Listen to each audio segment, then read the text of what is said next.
وفي صحيح البخاري من حديث أبي سعيد الخدري رضي الله عنه قال: قال رسول الله صلى الله عليه وسلم: إذا وضعت الجنازة واحتملها الرجال على أعناقهم فإن كانت صالحة قالت قدموني قدموني، وإن كانت غير صالحة قالت يا ويلها أين تذهبون بها؟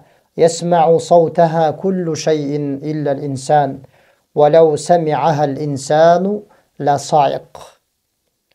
Sahih el-Bukhari'de gelet Abu Sa'idin el-Khudri radıyallahu anhudan Allah'ın elçisi Peygamber sallallahu aleyhi ve sellem aytat: Ölgün adam bul dünyadan göz yumup ahiretke sapar tartıp atkan adam kaçan al juulup бүтүп жана адамдар таутка салып алып желкелерине алып көтөрүп жөнөшкөн болсо кабырды көздөй.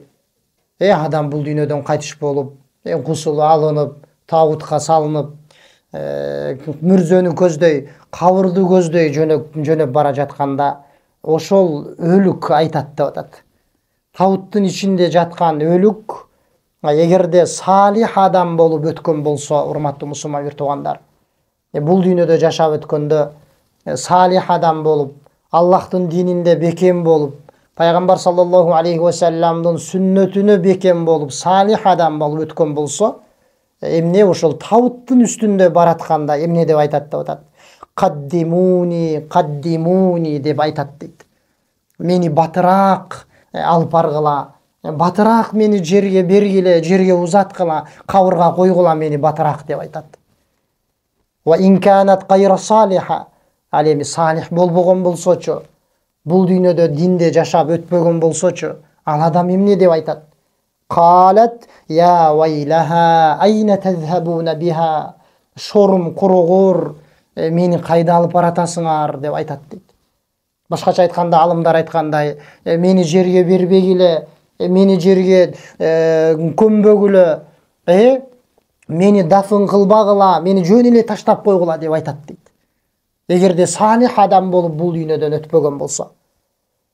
Ясмау саутаха куллу шайин илля инсан дейт.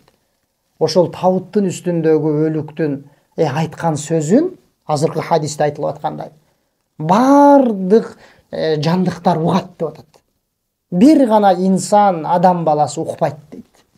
Валау сами'ахал инсану ла саиq дейт. Эгерде адам баласы ошентип өлүктүн сүйлөгөнүн укканда, ал өзүн жоготуп, эсин жоготуп жерге кулап калмак дейт. Жерге кулап калмак өзүн жоготуп дейт.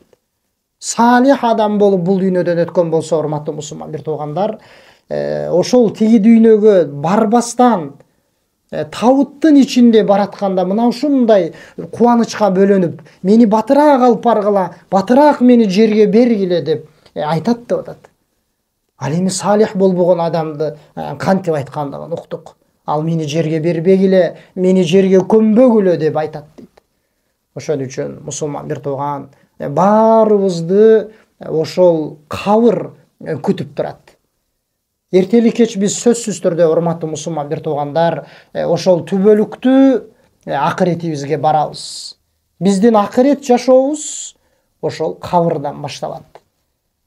Биз ошол кабырдагы абалыбыз кандай болот, биз ошол нерсеге карашыбыз керек.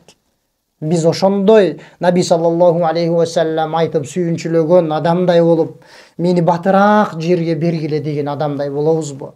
Ар бирибиз өзүбүздөн сурашыбыз керек. Мен ошол өлүмгө даярмынбы, кабырга даярмынбы, ал жердеги менин жашоом кандай болот деп. Анткени чыныгы жашоо, түгөнгүс жашоо, акырет жашоосу, урматтуу мусулман бир туугандар.